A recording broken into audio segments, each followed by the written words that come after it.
Şəki rayonunda 1999-cu il təvəllüdlü Ruslan yetkinlik yaşına çatmayan Lalə bu ad şərtidir.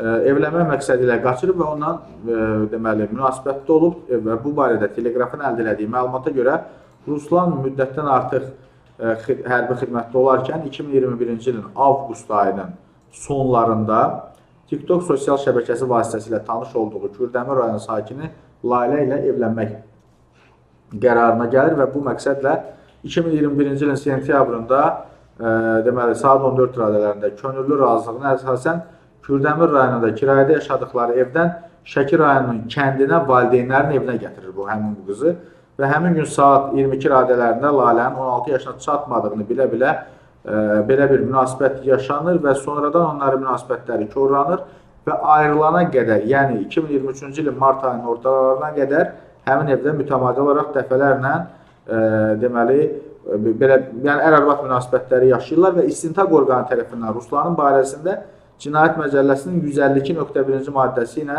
ittiham elan edilir. İş üzrə təqsirləndirilən şəxs qismində ifadə verən Ruslan bildirir ki, deməli bu adamla münasibətləri ciddi olub, evlilik niyyəti ilə və s. və qeyd edib ki, deməli mən TikTok sosial şəbəkəsi vasitəsilə Lalə ilə tanış oldum. Bir müddət sonra telefon vasitəsilə danışmağa başladıq.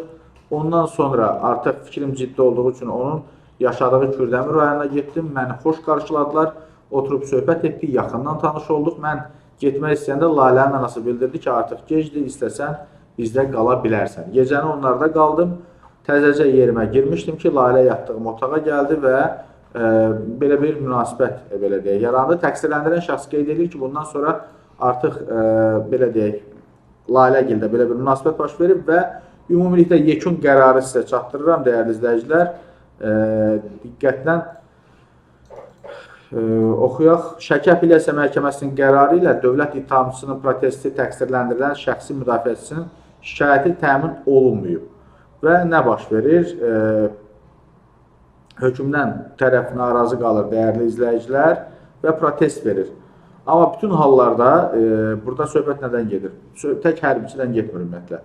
Bu platformalarda bu kimi tanışlıqlarla bağlı burada tanış olduğum, getdim evlərinə, nə bilim nə oldu və yekunda da nə baş verdi?